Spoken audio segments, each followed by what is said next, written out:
Bismillahirrahmanirrahim. Assalamualaikum warahmatullahi wabarakatuh.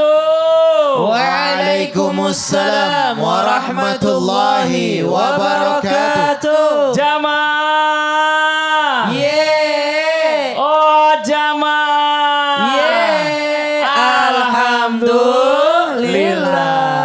Alhamdulillah. Alhamdulillahirrabbilalamin. Allahumma sholli ala Sayyidina Muhammad wa ala ali Sayyidina Muhammad. Rabbis rahli sadri wa yassirli amri wa luluk datam melisani yafqahu qawli. Sadaqallahul azim. Jamaah Islami Tunda yang dirahmati Allah, Masya Allah. Alhamdulillah hari ini kita bertemu lagi di Islami Tunda. Dan terima kasih banyak buat jamaah dari Purwakarta. Tepuk tangan dulu dong yang sudah mampir studio.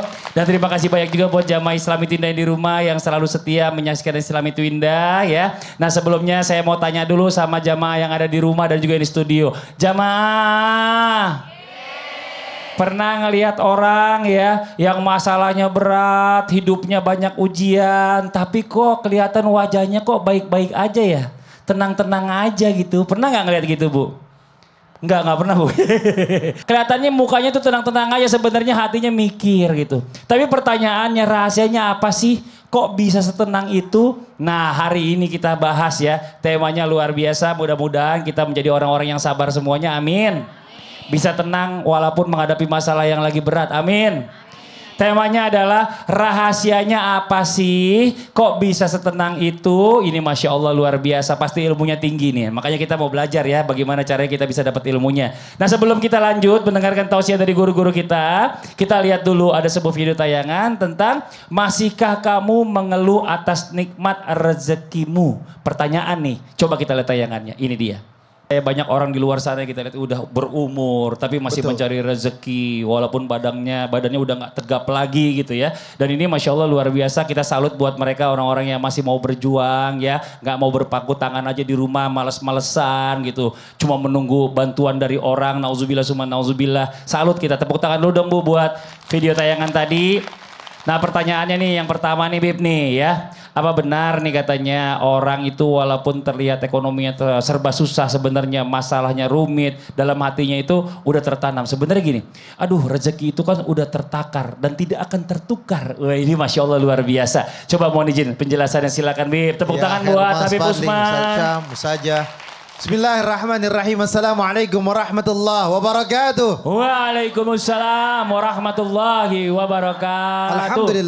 Alhamdulillahi rabbil alamin. Wassalatu wassalamu ala sayyidina wa nabiyina maulana Muhammadin wa ala alihi wa sahbihi ajmain, amma ba'du.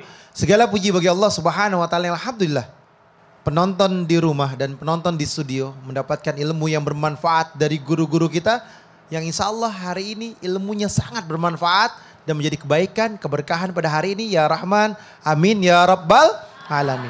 Rezeki itu sudah tertakar dan tidak akan tertukar. Wa ma min dabatin fil ardi illa 'alallahi rizquha wa ya'lamu mustaqarraha wa mustaudaha kullun fi kitabim mubin. Jelas bahwasanya binatang melata aja yang tidak bergerak sudah dijamin oleh Allah rezekinya. Apalagi manusia yang dimana ketika manusia tersebut berada dalam kandungan ibunya sudah ditentukan rezekinya oleh Allah subhanahu wa ta'ala dan tidak akan meninggal dunia sebelum rezekinya itu selesai terkumpulkan. Oleh karena itu ketika rezeki sudah diatur oleh Allah, berharap minta kepada Allah kebaikan di dalamnya dengan rezeki yang halalan, thayyiban, mubarakah. Sehingga apa? Sehingga orang bisa memahami bahwasanya nggak usah khawatir. Rizki saya sudah ditetapkan oleh Allah. Saya akan cari rizki saya. Saya jemput rizki saya dengan pagi hari. Dia mengatakan bahwasanya dengan kalimatnya Allahumma hadina fiman hadait. Ya Allah berikanlah aku petunjuk sebagaimana orang-orang diberikan petunjuk olehmu ya Allah. Petunjuk apa? Bisa dalam petunjuk kebaikan, keberkahan, rizkinya. Dan juga petunjuk yang baik menuju jalan dan ridhonya Allah subhanahu wa ta'ala. Oleh karena itu, cari rizki dimanapun berada. Pagi-pagi udah keluar, udah ikhtiar, udah berusaha. Dan insya Allah Allah kasih rizkinya. Apalagi ketika hamba tersebut menjadi hamba yang pintar. Karena dia belajar ilmu. Karena thalabul ilmi faridatun ala kulli muslimin wal muslimat. Jelas bahwasanya dia angkat tangan, ya Allah tambahkanlah rizkiku ya Allah sebagaimana engkau sudah tetapkan rizkiku. Sehingga engkau tambahkan lagi untuk kebaikan, untuk keluargaku, untuk bangun pesantren, untuk bangun masjid, ya kan. Untuk apa lagi? Untuk hal-hal yang baik di dalamnya. Sehingga Allah ridha kepada hamba dan menjadi kebaikan untuk hamba dan keluarga hamba. Amin ya rabbal alamin. Makasih banyak, tepuk tangan buat Habib Usman. Masya Allah, jamaah. Ada video lagi nih yang sama-sama kita perlu simak ya. Tentang apa kali ini? Tentang kekurangan bukanlah halangan untuk berbuat baik. Ini Masya Allah, ini di tayangannya. Inilah Masya Allah luar biasa ya. Jadi memang kalau saya pernah dengar nih Ustaz Syam katanya sedekah yang terbaik itu di saat kita sedang kekurangan, bukan lagi berlebihan. Nah tapi kita lihat orang-orang yang masih boleh dibilang tidak berkecukupan, tapi dia bisa melakukan sedekah atau mungkin menolong orang lain. Ini adalah hal-hal yang luar biasa yang patut kita contoh sebenarnya. Tapi banyak juga ya pertanyaannya gini, orang walaupun kelihatannya hidupnya kekurangan, mohon maaf sebelumnya, kekurangan fisiknya, mungkin juga kekurangan macam-macamnya gitu ya. Tapi kok bisa kelihatan tenang, terus ibadahnya tuh lebih khusyuk daripada orang yang gak punya kekurangan. Nah pertanyaannya, mungkinkah di dunia ini ya tidak ada yang mampu mengganti ketenangan saat ibadah kepada Allah katanya. Mohon izin penjelasannya Ustaz Syam, tepuk tangan buat Ustaz Syam. Terima kasih Bang Fadli, tapi guru kami Ustaz Zanada, Habib Utsman, para alim ulama yang melakukan Allah Subhanahu wa taala, ibu-ibu jamaah, ibu-ibu. Pada saat ibadah ada perasaan tenang enggak? Subhanallah. Maka kata Imam Al-Ghazali, kalau tidak ada rasa ketenangan dalam ibadah, maka ajak bicara hatimu, karena hatimu itu adalah makhluk Allah juga. Ajak bicara hatimu dan cari apa yang dia inginkan. Tanyakan kepada hatimu apakah dia sehat atau sedang sakit.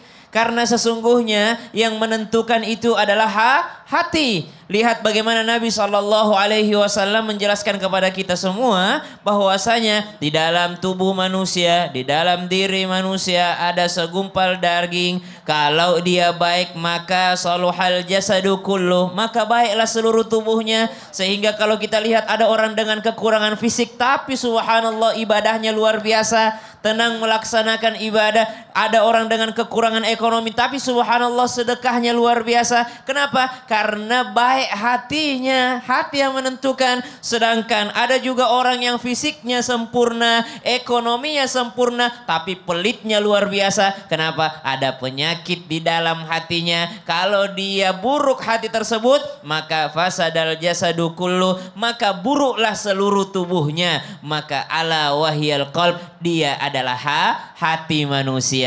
Maka Imam Hasan Al-Basri rahimahullah memberikan kita pelajaran yang indah.